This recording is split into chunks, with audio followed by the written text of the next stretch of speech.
Done, madam.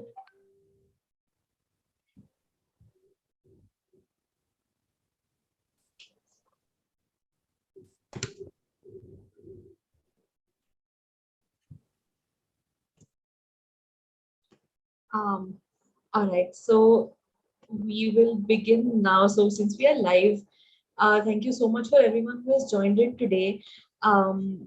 For joining us for this panel discussion this week, which is the 7th to the 13th of February, is the Sexual Abuse and Sexual Violence Awareness Week. And what we have wanted to do through this week is increase awareness, in talk about this topic that is not commonly talked about, is very sensitive in nature.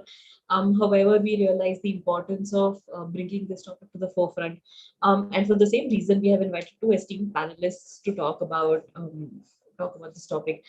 We are very excited to have this opportunity to interact with you today, and the session is brought to you by the Symbiosis Center for Emotional Wellbeing. Let me first introduce my speakers. First, we have Dr. Sangeeta Saxena, who is a gynecologist, author, activist, and the co-founder of Enfold Trust, who works in the field of sexuality and safety. She has developed the Suvidha Kit for children with disabilities, workbooks, and training material for teachers in 6 graduate and postgraduate degrees. She works with the state government and also conducts training in restorative circles. Welcome to the panel, Dr. Sangeeta Saxena. We are very happy to have you here. Thank you so much for inviting me. It's a pleasure to be here. Yes. We also have Mrs. Sangeeta Rishi Pathak. So now she's the psychological counselor for children and the coordinator for school counselors at SKU here. She has worked as a psychological counselor for children from the pre-primary standard to 10th for 8 years. So a long duration, a wide variety of students. She's currently working as a coordinator for the school counselor for SKU since the last 3 years. Her work mostly consists of counseling the staff, the students of the school, and is working towards a clinical upgradation of counselors who are working at the Symbiosis School. Welcome, Sangeeta ma'am. Thank you so much, Tanmay. And I would like to thank our own center, SKU, Symbiosis Center for Emotional Wellbeing. I think kudos to the entire team for organizing a session on such an important, such a sensitive topic, and really we need to spread awareness on this topic. So yeah, so that's it. And thank you for having me here. Of course, no, it's a great pleasure to have you both on this panel. And the reason we again chose you is the variety of students, the population that you see, the extensive years of experience that you've had. Also, we have Adishra Bhardwaj, who is a SKU counselor at the Loveray campus and who is just helping me to make sure everything is running smoothly with everything in the background, maintaining the harmony on the backside, and is going to be looking at the chats or questions that come in. Thank you, Adishta. We also have our IT team with us. Thank you, sir, for helping us set this up, and your consistent support has been really great. As for myself, my name is Tanmay Khamete, and I am the SKU counselor for the SB Road Model Colony and the Khadki camps. Now, I do want to give our viewers a little bit of a trigger warning, or something to keep in mind in that, because this is a sensitive topic, because this is a topic that we don't always talk out in the open. You may hear some things that are sensitive in nature, that may be unpleasant to hear, or may get you overwhelmed. Now, if you do feel that way, it is absolutely okay to take a step out of this discussion, do what you need to do, and come back to it, right? Feel free to take a sip of water, feel free to do anything that will make you feel a little bit more grounded. If you start feeling uncomfortable, or if you start feeling overwhelmed, right? All right, I'm sitting here with a mug of water because sometimes having a sip of water every once in a while helps me. So I would encourage you, even my panelists and everyone who's watching, to do what you need to feel a little bit more grounded when we are having this discussion. All right, so let's quickly get into our topic for today. Right? Like I said, since this week is the Sexual Abuse and Sexual Violence Awareness Week, it is quite a sensitive topic, and because you both have worked in with different age groups, with different university like settings, or with different backgrounds, I do want to hear from both of you on these questions. Right, so we've curated questions accordingly. But I'm going to also make sure that I address who I want the question to be answered.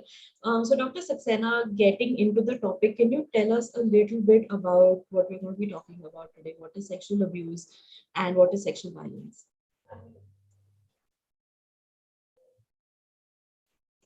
Ma'am, you are on mute. So sexual abuse and sexual violence. So under sexual violence will come sexual abuse, Mhm. and then there can be sexual assault. And what comes under sexual as such? Mm. So anything with a sexual intent, Mm. all right, which is against the other person's without their consent, or they are in an age when they cannot give consent, or they're in a state that they cannot give consent. Mm. So any of those actions, whether they are touch related, and in the touch there is also penetrative acts, not necessarily in one part of the body, but any of the parts of the body. Mhm. And then there is, so touch is all of this, and then there is verbal, I can talk, right? Right. And I can just show Mm. touch, or ask the other person to show Correct. touch, right? So all of these Mm. would come under sexual violence, Okay. right? Now, under this, sexual abuse, generally we say when there has been a relationship already existing Mm. with between the perpetrator and the person who has been targeted for the abuse. Mm. And then we say it is an abuse of the relationship, Right. Okay. right? Mm. And under the POCSO Act, there is aggravated. This is called aggravated sexual assault or Mm. sexual abuse. It's called aggravated when there was a relationship, right? And then, but if it is no relationship existed and there is a sudden sexual assault of a very physical nature, then that we call as sexual assault, and Right. that is what is commonly reported in the media, in the newspapers.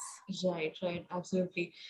Just to kind of segue off of that, marital rape is still not a criminalized like thing in our judiciary. So is that what you mean when you talk about like sexual abuse being a part of or being in the context of a relationship? So it can be any interpersonal relationship. I meant it more in the context of child sexual abuse. Okay, okay, Right. right. So So the there, perpetrator has some relationship established already. Okay, before, yeah. right. Okay. Sangeeta, ma'am, can you tell us a little bit more about, let's say, the abuse or violence in children? Maybe a little bit different than what Dr. Saxena mentioned. Yes, Tanmay, surely. And as ma'am has already covered the topic very well. So, if you come towards like child sexual abuse, so basically, Tanmay, abuse in children can be anything, which is very detrimental, very harmful for their development, for their physical, emotional, social, mental well-being. So, if their safety is at stake, if it is life-threatening for them, so it is abuse for the child. And coming to child sexual abuse is again, as ma'am said, like involving the child or any adult, any adolescent or any other older child, involving in a sexual activity with the child, which the activity which the child does not fully comprehend, or the child is not able to give his or her informed consent. The child cannot be developmentally prepared for, and so again, it's an abuse because it is just detrimental for the child's mental, physical, emotional, social well-being.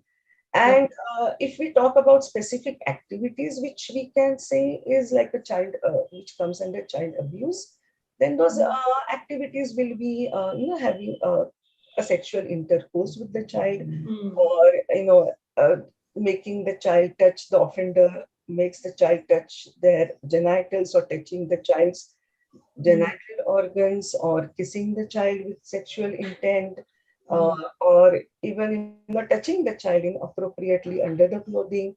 So that is abuse of one kind, where there is skin to skin contact or a physical touch. But Mm. even, activities like showing pornographic content to the child, a video of having some sexual content, or Mm. masturbating in front of the child, or just speaking in a language which has some sexual content in it, uh, Mm. passing lewd remarks, or telling such stories which are not appropriate. So why under abuse? Because of course then all these things are also detrimental for the child's overall well-being. It will Mm. affect the child Mm. in a negative way. So these are some of the things which we can say will come under child sexual abuse. Mm. I So would, Tanvi, yes, I would Yes. just like to add here that under the POCSO Act, mm. child is any person below the age of 18. Mm. And they say that none of them, even though they may be 17 years and 10 months Mm. old, they cannot give consent for any sexual activity. Correct. That's one thing. And the sometimes if the child is very small, they may not, the sexual abuse may be in a way that it is sexually stimulating and pleasant for Mm. the child. The child doesn't come across as abuse to the child or traumatizing to the child in any which way. It Correct. is still sexual abuse, Correct. Mm. because the idea is that you should not be using children with a sexual intent. Correct. Correct. Absolutely. That is why And you're right. And one of the myths, I think, so over this week, we've been doing like a series of myths and facts, and there was a consent video that we put out on each day. And one of the myths was that just because an individual, child or an adult, um, feels pleasure does not mean that they give consent, because those are two very different things, yes. in terms of like your bodily anatomy, like your actual physiology and giving consent. And like you said, anyone below the age of 18, no matter what, no matter 17, years, 12, 11 months, or 10 months, just cannot give consent. Absolutely right. And I think then the common theme I heard was also the lack of, like the intent with which then the act is carried out to sexualize a child, no matter how it is, whether it is physical, so there is skin to skin contact, or it's not, or whether it is words are said, or things are done around the child, that can also be and that's actually one of the things I did want to talk about, especially when it comes to adults, but we'll circle to the question then. um, right, so we know that, or we've heard that throughout childhood, adulthood, individuals do face these incidences. Um, Dr. Sangeeta Saxena, I do want to ask you, um, the age group that you deal with, right? Like children, where have you seen, or which population, let's say, is at the most increased risk for sexual violence and abuse, and why is that? Yeah, so for this, there was a very large scale study done by the government of India. Hmm. It's dated now, it was in 2007, Hmm. and it was on child abuse. And they interacted with over 12,000 children from Wow. different socioeconomic backgrounds, different contexts. Like they took children from children who were living with their families, children Hmm. who were studying, children who were at work, children who were Hmm. living in institutions, Right. and children otherwise in these situations. And then they went to 13 different states. Hmm. So this kind of a study has not been replicated. So I'm still quoting from there, though it is 2007. Hmm. And given today's online and everything, I think Hmm. the numbers would have only gone up and not come down. Hmm. But in that study, at that time, what they Hmm. found was the average age at which sexual abuse began was Hmm. 5 years, 5 years. 5 years of age. Hmm. And it increased and reached a peak generally around 12 years of age. Hmm. And after that, it slowly reduced. Hmm. But for many children, the abuse continued into adulthood. Hmm. Hmm. And what was the percentage of children who said that they had faced sexual abuse? Hmm. In this study, it was 53%. 53% were reported. Not reported, they told They the told the interviewer that they had faced sexual abuse. Hmm. Reporting to the police is a different thing. Even Yeah. letting their own parents know is a different thing. Correct. And more boys than girls. No boys and girls. Yeah, who said this. And also when it came to severe abuse, Hmm. severe child sexual abuse was talked about by 21% of the children, Wow. 1 in 5, again slightly more boys than girls. Hmm. And there was no difference in the whether the children were in families or children were living in institutions. Right. There was nothing of Right. that. So the geographical location, where you live, who you live with, like that really it hasn't showed to make a difference in the study. Like there was no real like factor that kind of may have hinted, but it was just a very So interesting. what it points to is our culture, Right. our society. There is something going on. Correct. Correct. And in that study, or even in both of your experience and your research, um, who are the most common perpetrators? Like what has come up in who is putting the child at harm's way? Yeah. So tell me what we have been reading in the research papers, what newspapers, what we have been seeing around. So as you say, who are these offenders? They are someone whom the child knows very well, whom the child is very familiar with. They are people. So, they are the people within the families, family members or relatives or neighbors. So you would even see the span, child abuse happens in home, in the child's own home, in his school bus or in the tuition classes, sports classes. So these are the peoples, and that is the worst part of it, because child is so familiar with them, child trusts them. So just imagine that the child's trust is manipulated there, because child knows, and they are gradually sexualized, victimized, we can say. So it makes this all the more, emotionally difficult for them, because they are the maybe usual caregivers, caretakers, the important stakeholders in the child's life. Not if you just see 10 out of 10 cases, 8 out of 10 are such cases where the offense is done by the person whom child knows very well. It happens. So that is what children make. Sometimes they are not able to comprehend, as I said, and they may mistake it for pampering, for as fondling, or not able to understand what has happened to them. Correct. Even as like an expression of love, like okay, this person loves me so, and so they show their love affection in this way. And I think like both of you said, like they're too young to even understand that what's happening is wrong, or this is not okay. Sort of then that brings me to one of my questions of, again, talking about the mental health effects of this kind of trauma and abuse, right? What then is the because I'm hearing that the perpetrator or the offender is the person that the child knows. Now again, that adds another layer of complexity when we talk about trauma, when we talk about this kind of hurt. Can you shed a little bit light on what you think are the signs that the child may show if they are being abused? Okay. Yeah, certainly, Tanvi, because see, as we have been already discussing, that this abuse is something uh, rather than strangers, it is done by the people whom the child knows very well. So many times in these cases, you see violence. In many cases, is less, as in physical violence, like child being, they are kicking the child or hitting the child or punishing the child. In fact, the child's, as I said, trust is manipulated. So,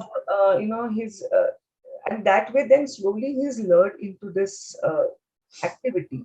So, if we try to see the signs now in children's perspective, the child's perspective, they are not able to, as it is in any other case also, they are not able to verbalize, especially their feelings. They don't have that vocabulary, and that vocabulary is yet developing. So many a times we see anything they express more through their behavior.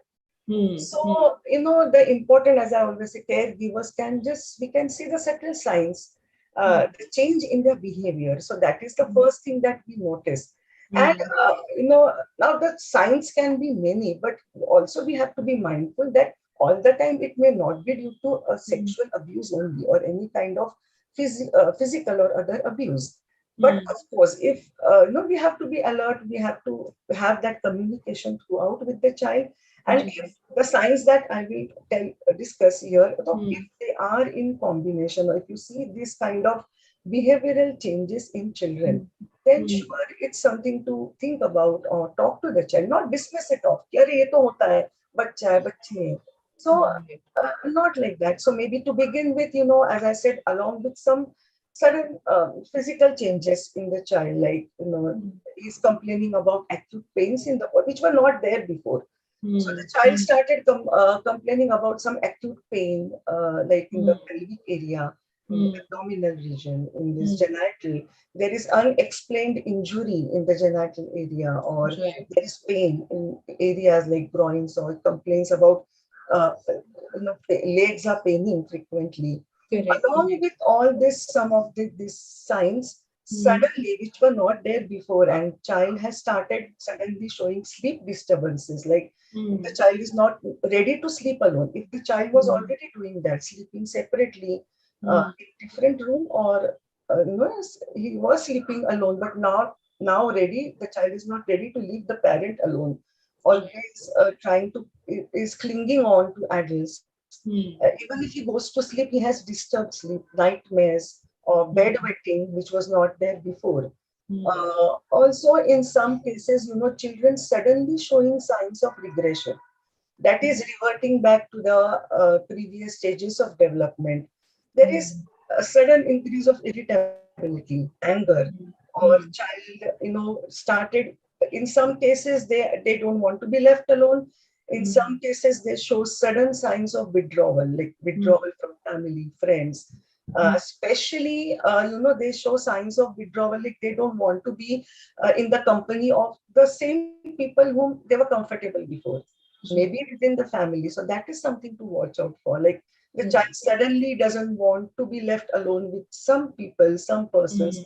Like in some societies, we see in the neighborhood, there is lot of, like, it's a very good relations. People come and go. There is exchange of food during festivals. So otherwise also, the children are sent to share something, give something, share some food items. Suddenly, the child has stopped doing, doesn't want to go, is scared. You can see that fear. So these are some subtle signs that we may see, along with, as a sudden change, like avoiding to go to school. If this has happened in school, or this is happening in school bus. So suddenly a child who was going comfortably to school, was enjoying school activities and going to school. Now, why doesn't the child is so scared? Why the child is so scared? Or it's some older children, like after 12, 13, this becomes sudden awareness of their body image concerns, or then even subtly they lose their confidence, there is low self-esteem. So these things, surely you will see. And along with young children, you will see, along with this behavioral changes, you will see some sudden drop of grades in their, academic, because academic performance coming down. See, a child has to be happy from within. If the child has to learn, but if a child is scared, or a child is confused, or he's traumatized, or affected in certain way, then you may see these changes also. That is loss of interest in studies, not performing well in the exam, not able to concentrate, is not liking the activities that the child liked before. Now, these are some of the changes. I won't say that Not all, correct. and not all, always it will be due to this reason only, that the child has been sexually affected. But any kind of sudden behavioral change, even as much as if a child is talking suddenly in a language where he's showing some kind of a sexual knowledge, or along with some bizarre behavior. So suddenly, so we shouldn't dismiss it. Is watching a lot of TV, or is just watching a lot of YouTube videos. Okay, so So some when it signs. becomes assigned to kind of inquire more, if Yeah. not anything else, to Exactly. get So we just, find it out. exactly. So their awareness is very important. We should just be mindful, aware. It may not be because of child abuse, but it Mhm. may be due to something else. But so Correct. in whichever way we try to reach to the root cause of the behavior. Right.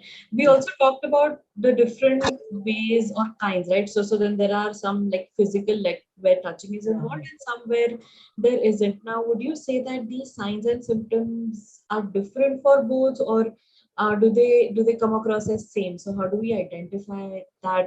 Yeah, of course, like see, signs and symptoms will vary according to the age because see, Mm. older children or adolescent, they have more cognitively, they are more aware of what is happening to them. Correct. So maybe they will show different signs, like, or they may open up, disclose quickly.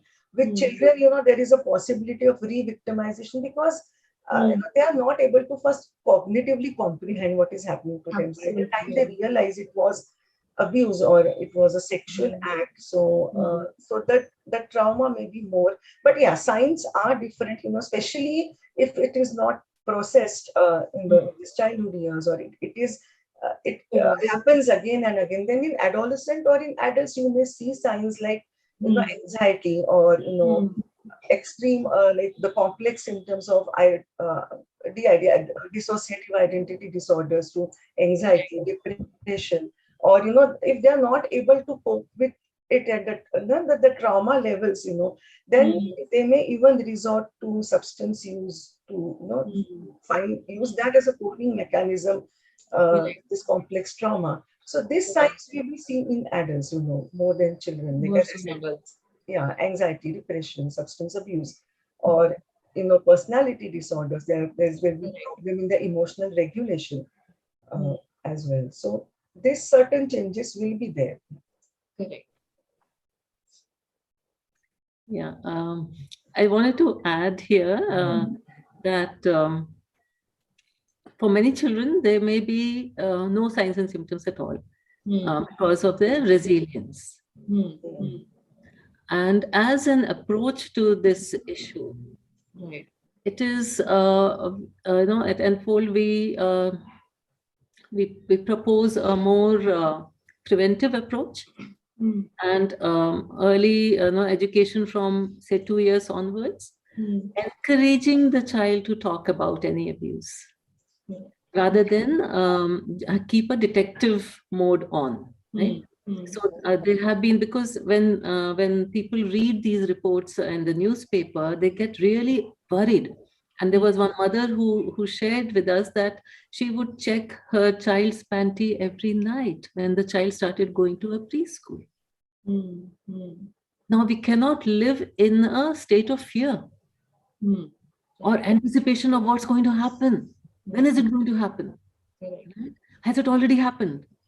So that is one thing, to learn about how to teach children personal safety. I'm sure that if there are questions further on, then we can look at that. But that is one thing. And secondly, it is that what ma'am said very nicely, be aware of the question, don't dismiss. So there was a child who was being abused by the uncle, and the uncle would come and pick up the child, 8-year-old, and say, I'll take you for a haircut. Yeah.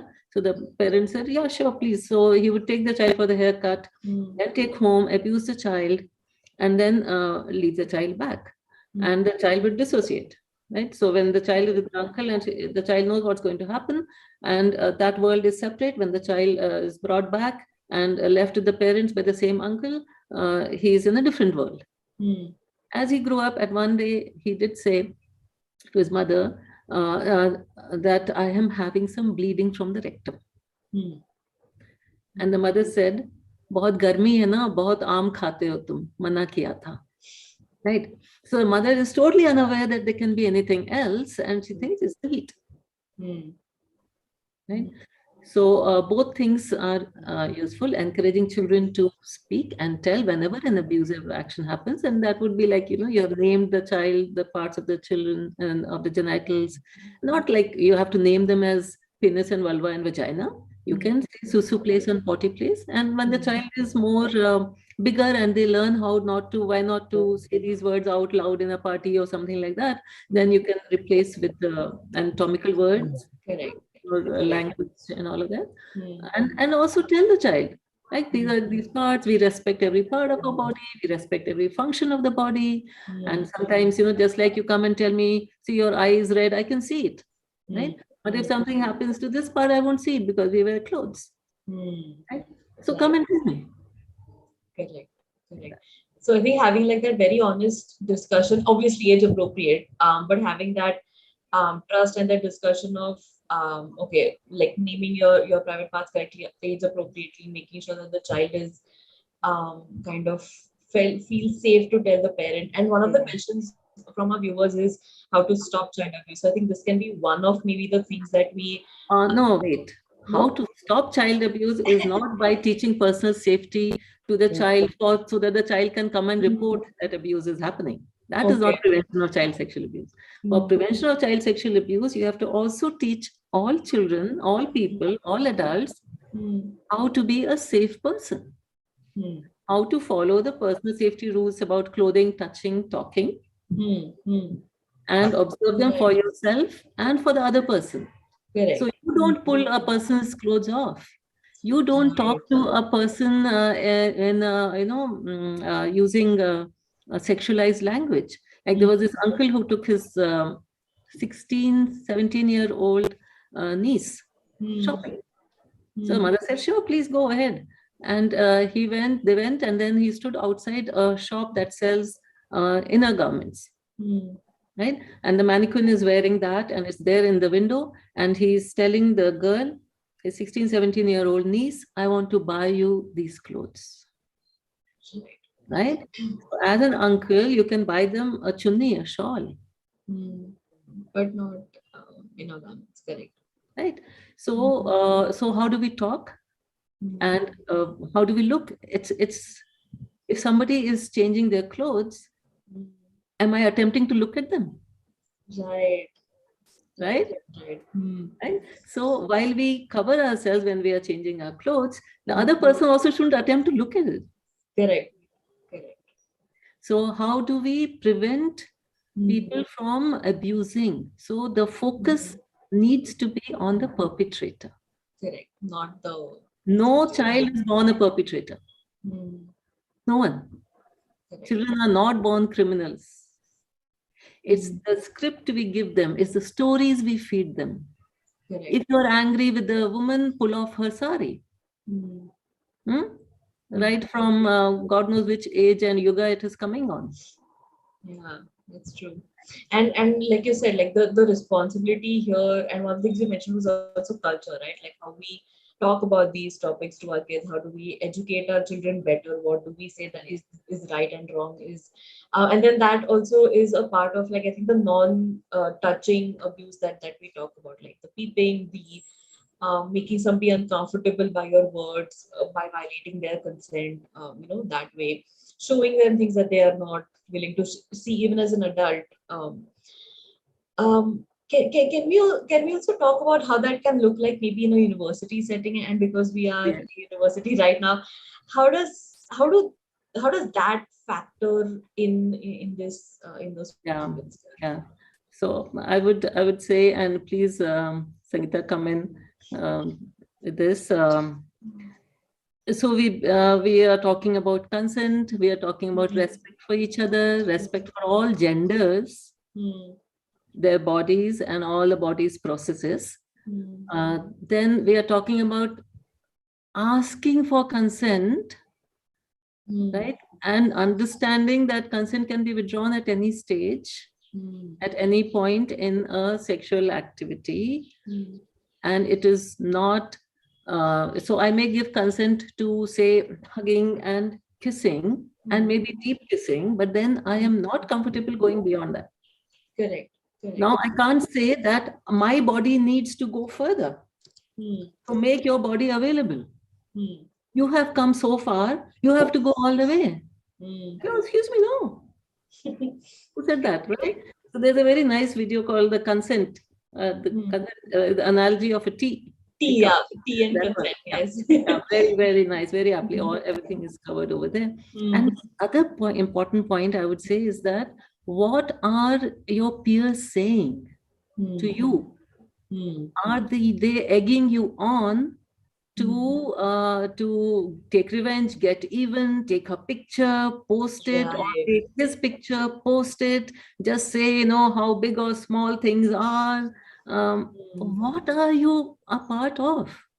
Correct. Are you like going to be like that MLA who says that because of the clothes that women are wearing nowadays to college, that is why men are forced to rape them?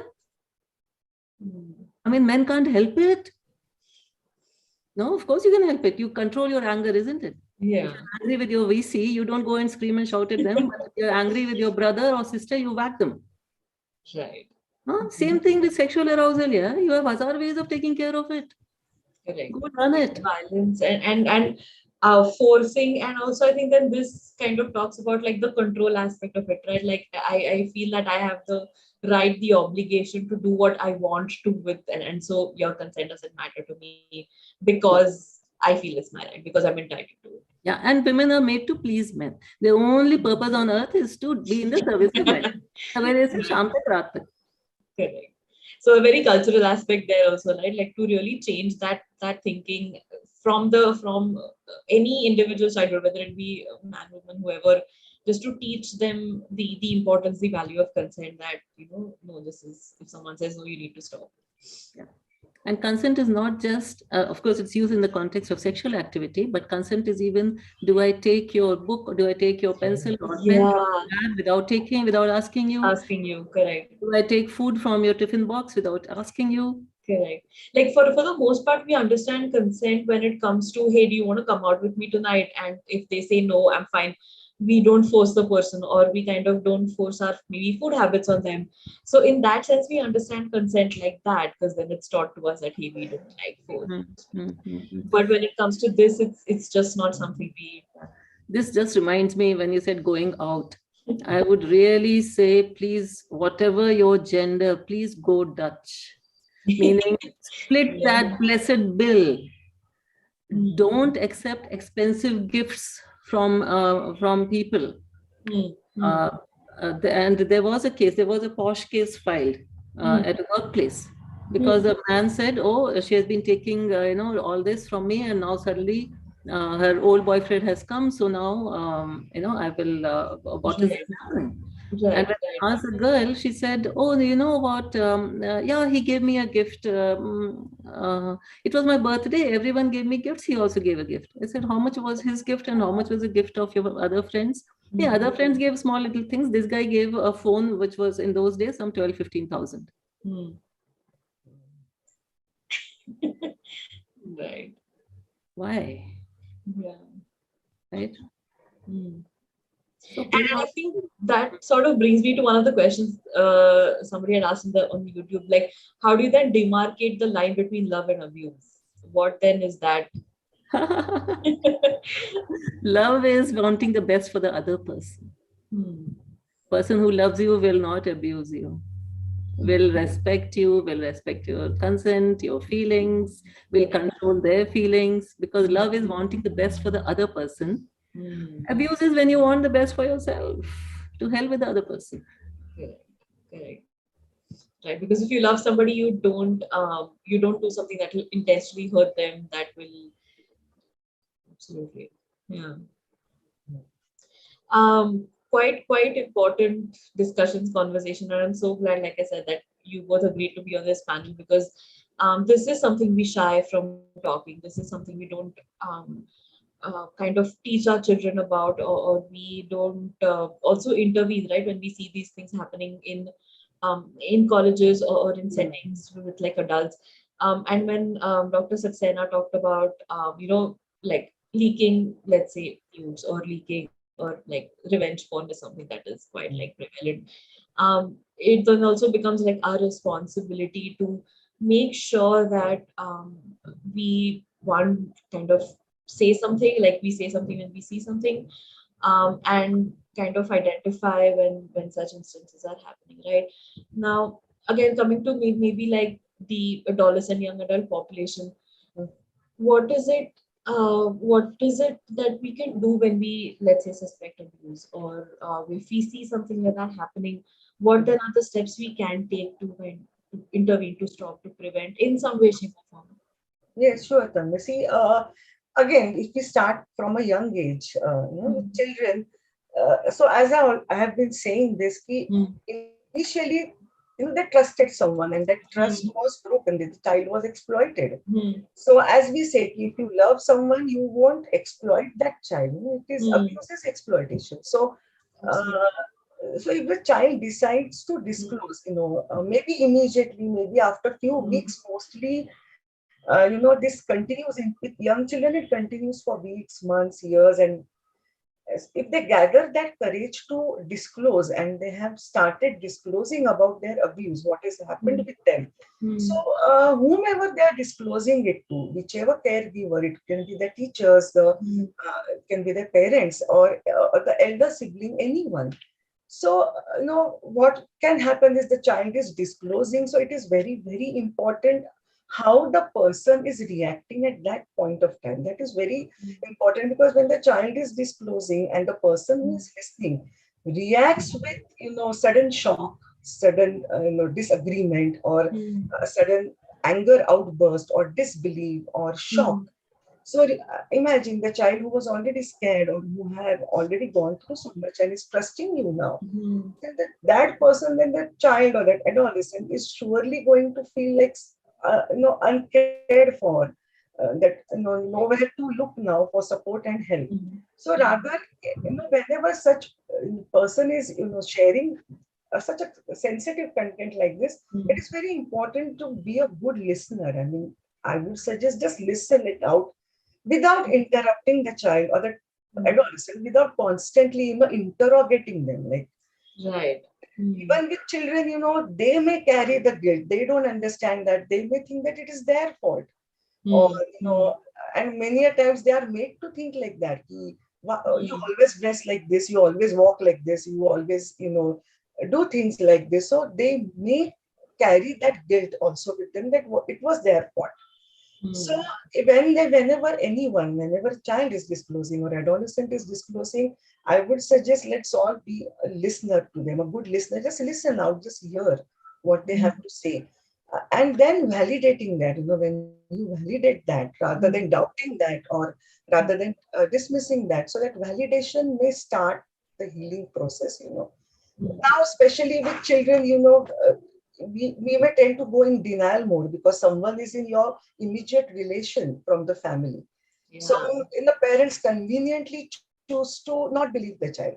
They may feel Mm. that imaginations run wild in this age. It's your wild imagination. So, the tendency is to, and it is easy to shut off the child, so that things Mm. don't, deteriorate at the home level. You don't have conflicts in your relations. You Mm. can continue the way things, and the stigma, to avoid the stigma, the taboo, that something like Mm. that has happened with us in our Mm. family. So to avoid that social stigma, what they can do is go in a denial mode, or as I said, it can be a social, it can be a disbelief that no, something like that can't happen. So Mm. it is important to listen, important to assure the child that it was not the child's fault, which the Mm. child has been thinking, or the child is made to think, because the offender might tell the child, no one will believe you, or no one is going to trust you. Everyone will trust me. So that assurance has to be given again and again, that yes, we believe you, we trust you, we are here to support you. That assurance is definitely needed. And it is important to see that children should not be left alone with the offender. If Mm. the child has mentioned who the offender is, if it is from the family or from the neighborhood, so we have to take that care that the child is not left alone, rather than always, not trying, choosing not to trust him. It is important to see the safety part of the child first, then listen to his concerns, and instead of interrogating, ask very simple questions to the child, Mm. very short Mm. and simple, like when, who, instead of asking why, where exactly. So, okay, when did it happen? Okay, where did it happen? Right. That's it. So that the child feels, supported, rather than, threatening the child more, or uh, Mm. avoid denial, or just listen. And even, in the kind of tone that we use, the kind of body language that we use. So that should be of validating or supporting the child. And if possible, should not hesitate to take the child to a mental health professional, because the complex trauma that the child may have faced may need something like a different approach, a different therapy needs to be used maybe. So again, that is a social stigma. So there are many things involved. So parents can think about it. And having this healthy communication always with the child. It's only your love, affection, and care is what children need. They don't need materialistic needs. Many times you see this in the household, leave alone abuse. But if something sensitive or something important events in their life, if it has some negative touch, like they have got low grades in the exam, they have failed in the exam, or an adolescent, young adult wants to go out with their boyfriends or girlfriends, and the parents are not allowed, or they want to go out with their set of friends or to a night out. And when they approach parents with this type of concerns, that I have failed in the exam, I've got low grades, I want to go out, and your immediate reaction is you just howl at them because you're angry. You don't want to give that permission. So your immediate response is of shutting them up or howling at them or lashing out or denying. So a child knows, if the child is conditioned, the adolescent is conditioned in such a way that no, whenever I have discussed any sensitive issue, any negative issue, all that I have received is aggression from the parents, or they have not liked it, they punished me, or they shouted at me. So if the child doesn't have this habit of sharing, a healthy communication is not there, then the child will never share such a sensitive thing with the parent. So always, as we say, it is necessary to have this healthy communication, open-ended communication with children.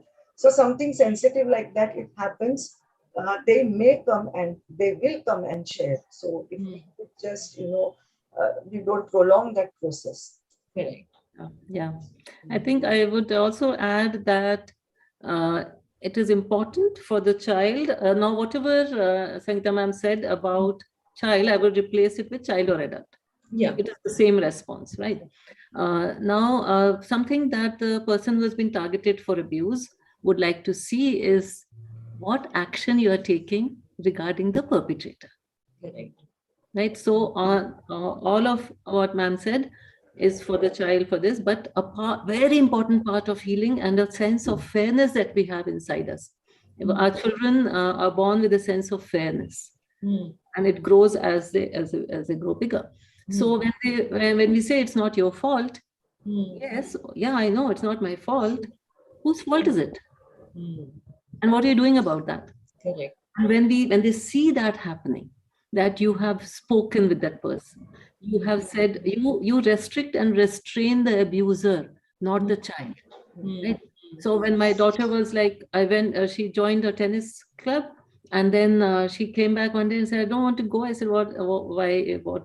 Tell me more about it. She said, when he's showing me how to make the swing, his hand brushes against my breast. I don't know whether it is intentional or not, but I don't want to go. I said, sure, we will find you some other academy. Then I called up that club. I spoke with the manager of the club. I spoke with the chief of that club. I said, I am giving this input. Right? Have you received further inputs like this from people about this person?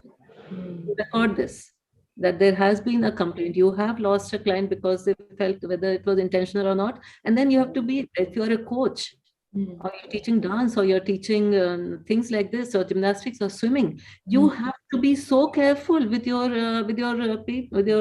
children and with your people you're teaching. You have to take their consent. You have to show them that while teaching, I will have to touch you in your tummy area, and I will have to sometimes touch you here, there, right? And if any time you feel uncomfortable with my touch, tell me. Correct. Right. So that kind of thing, to see that the perpetrator is held accountable and it's not about shaming. Not about shaming. Here we have to move from shaming the victim, like उनका मुंह करके मुंह काला करके parade लगा रहे हैं. And what about those perpetrators? Correct. उनकी परेड लगाओ ना. So I'm not saying unki parade lagao. What I'm saying is hold them accountable and responsible. Because shame is such a strong emotion, you will hide it from yourself. You will deny that you did it, right? And that doesn't build accountability or responsibility or a desire to not do it again. So that is what I wanted to add. And from childhood, it is there. In a fourth graders, it's so common. A group of boys will surround one boy and pull his pants down and laugh at him. No, no, no, no. What are all the other children doing? Don't be a passive bystander. Then you're on the side of those abusers. Go and intervene. Stop that. What the hell is going on? Laugh at them for breaking the rules. Correct. Yeah, and that's one of the things also, like a big support that we can offer to the person who has experienced this either during, before, after, is to kind of stand up. And if you see something is happening, that's not okay, kind of intervene. Say that this is not okay. Stand up for the person who is being victimized, and talk. Make sure that the perpetrator knows that what they're doing is wrong. Call them out of their behavior. Yeah. We have mentioned all of this in our apps, that free downloadable apps, the Surakshit app, on how to support small children in learning personal safety about clothing, Right. touching, and talking. Correct. There is a Bal Suraksha app, which talks about your responsibilities under the POXO Act, and also how to answer small children's questions. Why is the auntie's tummy so big? Where did the baby come out from? Because that is where the silence starts and the shame starts. Shaming starts. Correct. And then the last one is Tri Suraksha app, which has all on how to be an active intervention with safety, how to resist without necessarily aggravating. Correct. Right? If somebody is falling on me in the bus, I can say, "Hey, कुत्ते, घर में माँ बहन नहीं है क्या?" Or I can say, "ठीक से खड़े हो." Right? There's a difference in these. Correct. And yes, we will share those resources out to everyone who is attending. For sure, this can be a part of the resource kit, which sort of then brings me to the end of our discussion of so for those who are supporting the survivors, right, and for the survivor themselves, what tools, techniques, resources would you say that can allow them to start the process of healing, to kind of get on the path of maybe feeling a little bit better? Yes, Tanvi. So healing for the older children, for adolescents, for adults can be like, even for children, like starts from safety, like, and safety, patience, understanding, and processing this trauma and validating it. So it is very important for that adult, for the adolescent, to be compassionate with yourself, because after such a big traumatic event, so they should not neglect their self-worth, especially children because children are so, in our culture, they are accustomed to adults are always right. So you don't have to say no to an adult. So from there it begins. So the acceptance and kindness towards yourself, that remember, this is especially for in the adulthood, because they should remember that the past was traumatic, but the past does not define you. So instead of condemning the past or that activity, because then it may result in other complex symptoms like PTSD, the post-traumatic stress disorder, where you have this flashes again and again and re-experiencing the trauma again and again. So it's better to recovery. They have to remember that recovery is a long process, but do not hesitate from sharing it to a person who is your trusted partner in this, who can listen out to you. And the best thing would be is to grieve. For the adults, I can say, of the young adults, or to adolescents, we can tend to grieve that pain, because to recover from abuse, it is necessary to fully discover this process, discover it, to acknowledge it, to complete that pain caused due to the abuse. And so something like journaling they can try, where think specifically of how the life has been, how they have faced this trauma and this abuse, when they write about it, when they think about it, when they process it as they write. So fully allowing themselves to grieve that and then sharing it with someone. So that should help them. Now, especially with children, why I said that, listen to them without, judging them, that, because sometimes adults may feel that if we speak again and again about this trauma with the children, it may, uh, you know, cause more pain Trigger. to the child. But instead, the child gets this assurance that no, all adults are not bad, or all males are not bad. There are people who love me, who support me. Okay, they are there, like as ma'am said, that they took actions on the offenders and not on me. So these few things we can, especially we have to see if there is this feeling of guilt in children and older children also, because they are made to think that, especially after the offender is kind of taken into account or kind of punished, or when this situation is handled.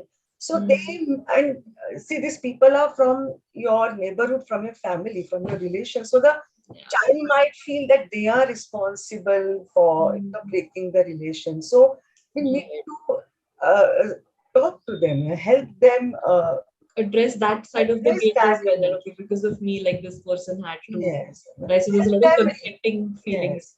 And understanding that they are going to behave in such a way. So help them emotionally regulate that in a healthy way. Would be some of the things. And do not again, as we say, that even going to a mental health professional is still holds a kind of a stigma. So the help for the child or the adolescent or the adult is important. So never hesitate, as that the therapist may help you with this complex trauma. I would only also add body work, movement, and that kind of therapy, because if you want to affect something that has been laid in your brain, then using your entire body and the postures you adopt and the movements you use, that kind of therapy would also be useful. Absolutely. Right. And we are almost at the end of our hour. Mark, thank you so much, Dr. Saxena and Sangeeta ma'am, for joining us on this panel, for shedding light on this very, very sensitive, again, taboo topic, something we don't talk about that frequently, which we should, something that we need to inculcate in our children, about safety, about, what is correct, what is wrong, what consent is, how is it, how do you ask for consent, all of these things. And I'm really glad that, if even if this 1 hour has been seen by some people, I just really do hope that this topic is talked about more often. We kind of create these spaces where we are okay talking about this. We reduce the shame and the guilt that comes with talking about this topic. So thank you so much for agreeing to be on the panel. It was really, really nice having you here. Thank you so much. Thank you so much. Both for Dr. Saxena and Sangeeta ma'am, a quick takeaway for our participants, for the people who are viewing the YouTube today. How would you say you will want to summarize our 1 hour talk, or what is the like a takeaway that you'd want to give us? I would say that sexuality is normal, natural, a part of everyone. So we can support our children in learning to experience it with respect, without any guilt, and express it with responsibility. Beautiful. Beautiful. Same here. And even I would like to emphasize that all the time, as I've said in this session, never, dismiss the child. Try and spend quality. Children don't need any materialistic gifts. All they need is your attention, your time. So don't give this excuse that I don't have time, so I give this expensive gifts. No, all they need is your time, your care, and be with them, observe them. Don't dismiss the small things that they want to communicate. Try to understand the child. This is all they need. And of course, being aware of such sensitive topics, that this can never happen to me. We should remember we all are vulnerable. So it has nothing to do with certain sections of society. It's prevalent everywhere. So yeah, being aware of it and talking about it, even with our children, because we don't talk this sensitive topics, the taboo topics, So it's not that. Yeah. Have this healthy conversation with them. That will certainly should help us, I feel. Absolutely. And like Dr. Saxena said, that research showed that really your geographic location, your status, it really didn't matter. This was quite a persevering thing throughout. So I think that's something important we need to remember, that we have to have these conversations with our children. It's okay to talk about it. There is absolutely no shame, guilt in attached with this topic. And overall, it helps everybody keep each other safe. I think if you just have these open conversations. And hold the perpetrator responsible and accountable. Yeah, one of the biggest things. Hold the person who's doing this responsible, and not the person. Not the child, or not the person, yes. All right, thank you so much again, Dr. Saxena and Sangeeta ma'am, for coming in today. This is really great. Hope to have more such sessions with you to talk maybe in depth about many other things. So hopefully, like, this liaison should continue. But thank you so much for today. It was really, really enlightening. Thank you. Most welcome. Same here. Thank Thank you. you. Praveen sir, you can stop the streaming.